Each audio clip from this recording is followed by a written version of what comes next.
ಈ ಬಗ್ಗೆ ಮಾತಾಡೋದಕ್ಕೆ ನಿವೃತ್ತ ಪೊಲೀಸ್ ಅಧಿಕಾರಿಗಳಾಗಿರ್ತಕ್ಕಂಥ ಬಸವರಾಜ್ ಮಾಲಗತ್ತಿ ಅವರು ನಮ್ಮ ಜೊತೆ ಸಂಪರ್ಕದಲ್ಲಿದ್ದಾರೆ. ಸರ್ ನಮಸ್ತೆ. ಸುದ್ದಿ ತಮಗೂ ಗೊತ್ತಾಗಿದೆ ಅನ್ಕೋತೀನಿ, ವಿಡಿಯೋ ತಾವು ನೋಡಿರ್ಬೋದು. ನಾವು ಶಶಿಕಲಾ ಅವರು ಜೈಲಲ್ಲಿ ಇದ್ದಾಗಿಂದನೂ ಕೂಡ ಈ ರಾಜಾತಿಥ್ಯದ ಬಗ್ಗೆ ಮಾತನಾಡ್ತಾನೆ ಇದೀವಿ. ಇದಕ್ಕೆ ಕಡಿವಾಣ ಹಾಕುವ ಧೈರ್ಯ ಸಾಹಸ ಯಾರಿಗೂ ಇಲ್ವಾ ಸರ್? ದುಡ್ಡುಗೋಸ್ಕರ ಹೇಸಿಗೆ ತಿನ್ನೋ ಕೆಲಸ ಬೇಕಾದರೂ ಮಾಡ್ಬಿಡ್ಬೋದಾ ಅಂತ? ಅದು ಅಲ್ಲಿರುವಂಥ ಸಿಬ್ಬಂದಿಗಳಿಗೆ ಮೈ ಚರ್ಮ ದಪ್ಪ ಇದೆ, ದಡ್ಡು ಬಿದ್ದುಬಿಟ್ಟಿದೆ ಮೈಯೆಲ್ಲ. ಅವ್ರಿಗೆ ಯಾವ ಸುಪ್ರೀಂ ಕೋರ್ಟ್ ಹೇಳಿದ್ರು ನಾಚಿಕೆ ಇಲ್ಲ, ಯಾವ ಪೊಲೀಸರು ಆ್ಯಕ್ಷನ್ ತೊಗೊಂಡ್ರು ನಾಚಿಕೆ ಇಲ್ಲ. ಅಲ್ಲಿ ಜನರಲ್ ಏನು ಕಲ್ಪನೆ ಇದೆ ಅಂದರೆ, ಅಲ್ಲಿ ಜೈಲಿನಲ್ಲಿ ಇರೋರೆಲ್ಲರೂ ಪೊಲೀಸರು ಅಂತ ತಿಳ್ಕೊಂಡಿದ್ದಾರೆ. ಜೈಲಿನಲ್ಲಿ ಓನ್ಲಿ ಜೈಲ್ ಗಾರ್ಡ್ಸ್ ಇರ್ತಾರೆ. ನಮ್ಮ ಪೊಲೀಸರು ಗೇಟ್ ಹತ್ತಿರ ಇರ್ತಾರೆ. ಗೇಟ್ ಎಂಟ್ರೆನ್ಸ್ಗೆ ಮಾತ್ರ ಪೊಲೀಸರು, ಒಳಗಡೆ ಎಲ್ಲ ಗಾರ್ಡ್ನವ್ರು ಇರ್ತಾರೆ, ಜೈಲ್ ಗಾರ್ಡರ್ಸು. ಅವರೆಲ್ಲ ಮ್ಯಾನೇಜ್ ಮಾಡ್ತಾರೆ. ಅವರೆಲ್ಲ ಏನು ಪ್ರತಿಯೊಂದೂ ಅದು ಹೇಳಲಿಕ್ಕೆ ಅಸಹ್ಯ ಅನ್ನಿಸ್ತದೆ ನಮಗೆ. ಇವನ್ ಒಂದು ಊಟ ತೊಗೊಂಡು ಹೋದರೆ, ಯು ಫಾರ್ಗೆಟ್ ಅಬೌಟ್ ಮನಿ, ದುಡ್ಡು ಪ್ರಶ್ನೆ ಅಲ್ಲ. ಊಟ ತೊಗೊಂಡು ಹೋದರೆ, ಒಂದು ಬಿರಿಯಾನಿ ಏನಾದರೂ ತೊಗೊಂಡು ಹೋದರೆ, ಆ ಬಿರಿಯಾನಿಯಲ್ಲೂ ಎಲ್ಲ ಪೀಸ್ಗಳು ತಿಂದು ಬರೀ ಸ್ವಲ್ಪ ಒಂದು ಕಾಲು ಭಾಗ ಅನ್ನ ಅವನಿಗೆ ಆರೋಪಿಗೆ ಹೋಗಿ ಮುಟ್ತದೆ. ಈ ಥರ ಪರಿಸ್ಥಿತಿ ಇದೆ. ಮತ್ತು ಯಾರು ಬಡವರು ಯಾರಾದರೂ ಹೆಣ್ಮಕ್ಳು ಬಂದರು ತನ್ನ ಗಂಡನಿಗೆ ಭೇಟಿ ಆಗಬೇಕೆ ಅಂದರೆ ಮ್ಯಾನ್ಯುವಲ್ ಪ್ರಕಾರ ಅವ್ರಿಗೆ ಅವಕಾಶ ಇದೆ. ಆದರೂ ಅವ್ರಿಗೆ ದುಡ್ಡು ಕೊಡೋವರೆಗೂ ಬಿಡೋದಿಲ್ಲ ಒಳಗಡೆ. ಅವ್ರಿಗೆ 500 1,000 ರೂಪಾಯಿ ಕೇಳ್ತಾರೆ. ಆ ಬಡವರು ಎಲ್ಲಿದ್ದು ದುಡ್ಡು ಕೊಡ್ತಾರೆ? ಅವ್ರಿಗೆ ನೀ ಕುತ್ಕೋ ಅಲ್ಲಿ ಅಂತ ಹೇಳೋದು ಹೊರಗಡೆ ಕೂಡಿಸ್ತಾರೆ. ಸಂಜೆವರೆಗೂ ಅಲ್ಲೇ ಇರ್ತಾಳೆ. ಸಂಜೆ ಆದ್ಮೇಲೆ ನೀನು ನಾಳೆ ಬಾ ಅಂತ ಮತ್ತೆ ವಾಪಸ್ ಕಳಿಸ್ತಾರೆ. ದುಡ್ಡು ಕೊಟ್ಟರೆ ತಕ್ಷಣ ಒಳಗೆ ಬಿಡ್ತಾರೆ. ಈ ಥರ ಪರಿಸ್ಥಿತಿ ಅಲ್ಲಿ ಜೈಲಿನಲ್ಲಿದೆ. ಆನಂತರ ಅಲ್ಲಿ ಜೈಲಲ್ಲಿ ಬರೀ ದುಡ್ಡು ಇರ್ತದೆ ಅಂತೇನಿಲ್ಲ. ಕೆಲವೊಬ್ಬರು ರೌಡಿಗಳಿದ್ದಾರೆ, ಕೆಲವೊಬ್ಬರು ಟೆರರಿಸ್ಟ್ಗಳಿದ್ದಾರೆ, ಕೆಲವೊಬ್ಬರು ಎಲ್ಲ ರೀತಿ ಜನಗಳಿದ್ದಾರೆ. ಕೆಲವೊಬ್ಬರು ಇವ್ರನ್ನ ಹೆದರಿಸ್ತಾರೆ. ಯಾರು ಆನೆಸ್ಟ್ ಇರ್ತಾರೆ ಅವ್ರನ್ನ ಹೆದರಿಸ್ತಾರೆ. ನೀವು ಹೊರಗೆ ಬಾ ಮಗನೇ. ಒಬ್ಬ ಸೂಪರ್ಡೆಂಟಿಗೆ ನಾನೇ ಒಂದು ಮೈಸೂರಲ್ಲಿ ಕೇಸ್ ರಿಜಿಸ್ಟರ್ ಮಾಡಿದ್ದೆ. ನಿನ್ನ ಮಗಳು ಕಾಲೇಜಿಗೆ ಹೋಗ್ತಾಳೆ, ನಾಳೆ ಹುಷಾರಾಗಿರೋ ನೀನು ಕಾಲೇಜಿನಲ್ಲಿ ಅಂತ ಅವ್ರಿಗೆ ಹೆದರಿಸ್ತಾನೆ. ಆ ಮನೆಯವರೆಲ್ಲರೂ ಹೆದರ್ಕೊಂಡ್ಬಿಟ್ರು. ಸೊ ಈ ಥರ ಎಲ್ಲ ಟ್ಯಾಕ್ಟಿಕ್ಸನ್ನು ಯೂಸ್ ಮಾಡ್ತಾರೆ. ಇಲ್ಲಿನೂ ಹದಗೆಟ್ಟು ಬಿಟ್ಟಿದೆ ಇದು. ಏನು ಪಾಪ ನಾವು ದಯಾನಂದ್ ಸಾಹೇಬ್ರು is very good, very honest man. ಆದ್ರೂ ಅವ್ರಿಗೆ ಕಂಟ್ರೋಲ್ ಮಾಡಲಿಕ್ಕೆ ಆಗ್ತಾ ಇಲ್ಲ. ಅಷ್ಟೊಂದು ಮೈ ದಡ್ಡು ಬಿದ್ದುಬಿಟ್ಟಿದೆ. ಇವಾಗ ಏನ್ ಮಾಡಿದ್ರೆ ಸರಿ ಹೋಗ್ಬೋದು ಸರ್ ಇದು? ಯಾಕಂದ್ರೆ ಜಿಡ್ಡು ಕಟ್ಟಿದ ವ್ಯವಸ್ಥೆ, ಕುಲಗೆಟ್ಟು ಹೋಗಿರೋ ವ್ಯವಸ್ಥೆನ ಸರಿ ಮಾಡೋದಕ್ಕೆ ಈ ಹಂತದಲ್ಲಿ ಸಾಧ್ಯ ಇದೆಯಾ? ಸೊಲ್ಯೂಷನ್ ಏನಂತ, ಏನು ಆಪ್ಷನ್ ಯಾವ್ದಾಗಿರ್ಬೇಕು ಅಂತ ತಾವು ಹೇಳ್ತೀರಿ? ಎಸ್, ಇದು ಏನಾಗಿದೆ ಅಂದರೆ, ಸುಮಾರು 4,500 ಅದು ಪರಪ್ಪನಗ್ರಹದ ಜೈಲ್ ಕೆಪಾಸಿಟಿ ಇದೆ. ಸರಿ. ಅಲ್ಲಿ ಇರೋದು ಈಗ 7,000 ಜನ ಇದ್ದಾರೆ. ಓಕೆ. 7,000 ಜನ ಕೈದಿಗಳಿದ್ದಾರೆ. ಸೊ ಹೀಗಾಗಿ ಅಲ್ಲಿ ಮಾನಿಟರ್ ಮಾಡಲಿಕ್ಕೆ ಯಾರು ಸ್ಟಾಫ್ನವರು ಮೊದಲೇ ಶಾರ್ಟೇಜ್ ಇದ್ದಾರೆ. ಜೈಲ್ ಸ್ಟಾಫ್ನವರು ಶಾರ್ಟೇಜ್ ಇದ್ದಾರೆ. ಅವ್ರಿಗೆ ರಿಕ್ರೂಟ್ಮೆಂಟ್ ಆಗ್ತಾ ಇಲ್ಲ.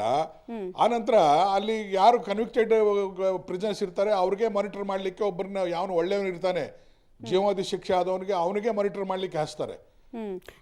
ಪ್ರಾಬ್ಲಮ್ಗಳು ಈಗ ಈ ಪ್ರಾಬ್ಲಮ್ ಎಲ್ಲ ನೀವು ಹೇಳಿದ್ರಿ ಸರಿ. ಪ್ರಾಬ್ಲಮ್ಗಳು ಸಮರ್ಥನೆ ಆಗ್ಬಾರ್ದಲ್ವಾ ಸರ್ ಕುಲಗೆಟ್ ವ್ಯವಸ್ಥೆಗೆ? ಈ ಕಾರಣಕ್ಕೆ ಹಿಂಗ ಆಗ್ತಿದೆ ಅಂತ ನಾವು ಎಷ್ಟು ದಿನ ಅಂತ ಕನ್ವಿನ್ಸ್ ಮಾಡ್ಕೊಂಡು ಕೂತ್ಕೊಳ್ಳೋಕ್ಕಾಗತ್ತೆ? ನಿಜ. ಅದಕ್ಕೆ ನಾನೊಂದು ಸಜೆಷನ್ ಮಾಡ್ತೇನೆ. ಇವ್ರನ್ನೆಲ್ಲ ಕಿತ್ತಿ ಬೆಂಗಳೂರು ಮೈಸೂರೆಲ್ಲ ಕಿತ್ತಿ ಬಿದರು, ಗುಲ್ಬರ್ಗ, ರಾಯಚೂರು ಆ ಕಡೆ ಹಾಕಬೇಕು. ಅಲ್ಲಿಯವ್ರನ್ನೇ ತಂದು ಇಲ್ಲಿ ಹಾಕಬೇಕು. ಅಂದರೆ ಇದನ್ನು ಸ್ವಲ್ಪ ಮಟ್ಟಿಗೆ 100% ಕರಪ್ಷನ್ ಎರಾಡಿಕೇಟ್ ಆಗ್ತದೆ ಅಂತ ಹೇಳ್ತಾ ಇಲ್ಲ. ಸ್ವಲ್ಪ ಆದರೂ ಸುಧಾರಣೆ ಆಗಬಹುದು. ಎಲ್ಲ ಇಡೀ ಸ್ಟಾಪ್ ಅನ್ನ ಚೇಂಜ್ ಮಾಡಬೇಕು. ಬಟ್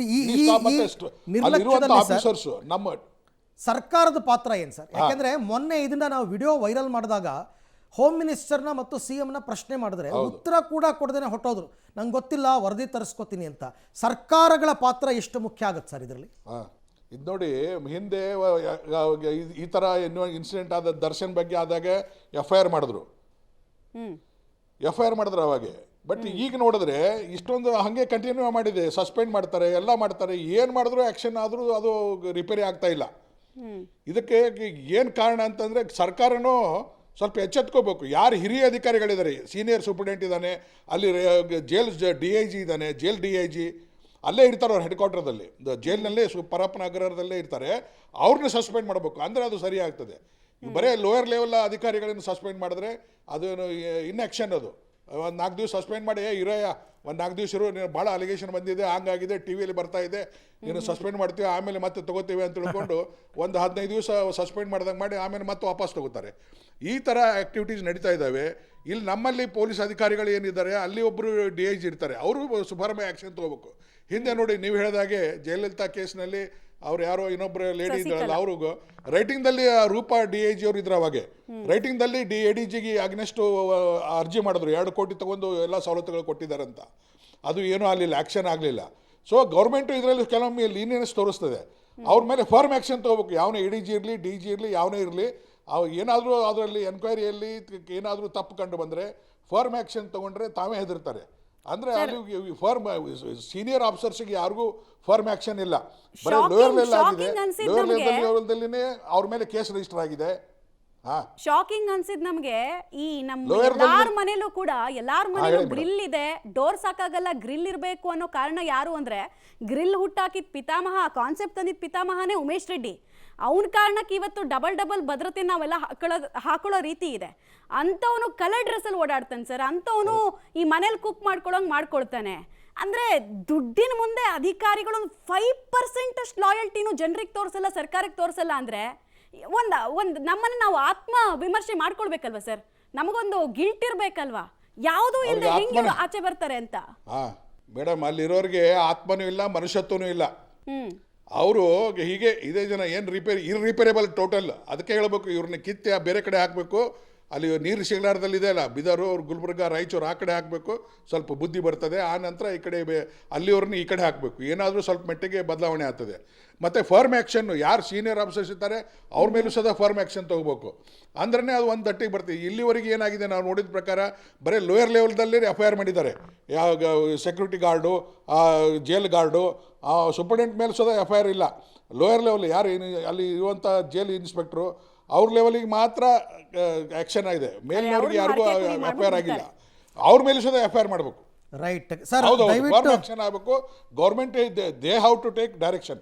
ಎಸ್ ಸರ್, ದಯವಿಟ್ಟು ಹಾಗೆ ಸಂಪರ್ಕದಲ್ಲಿರಿ ಬಸವರಾಜ್ ಮಾಲ್ಗತ್ತಿ ಅವರೇ. ನಿಮ್ಮ ಜೊತೆ ಮತ್ತೆ ನಾವು ಮಾತನಾಡ್ತೀವಿ ಈ ವಿಚಾರವಾಗಿ. ಕರೆಕ್ಟ್, ಕೆಲವು ನೋಡಿ ಅಸಾಧ್ಯವಾದದ್ದು ಯಾವುದೂ ಇಲ್ಲ. ಇವತ್ತು ನಾಳೆ ಬೆಳಕರಿಯೋದ್ರೊಳಗಡೆ ಎಲ್ಲ ಸರಿ ಹೋಗ್ಬಿಡಬೇಕು ವ್ಯವಸ್ಥೆ ಅಂತ ನಾವು ನಿರೀಕ್ಷೆ ಮಾಡದೇ ಇದ್ದರು ಕಾಲಕ್ರಮೇಣ ಸರಿ ಹೋಗುತ್ತೆ. ಅದೇ ನಾನು ಆಗ್ಲಿಂದನೂ ಹೇಳ್ತಾ ಇರೋದು, ರಾಜಕಾರಣಿಗಳಿಗೆ, ಸರ್ಕಾರವನ್ನು ನಡೆಸ್ತಕ್ಕಂಥವ್ರಿಗೆ ಇಚ್ಛಾಶಕ್ತಿ ಇರಬೇಕು. ಅವ್ರು ಮನಸ್ಸು ಮಾಡಿದ್ರೆ ಆಗುತ್ತೆ. ಇವತ್ತೇನೋ ಮೀಟಿಂಗ್ ಕರೆದಿದ್ದಾರಂತೆ, ಏನು ಕ್ರಮ ತಗೋತಾರೆ ನೋಡೋಣ.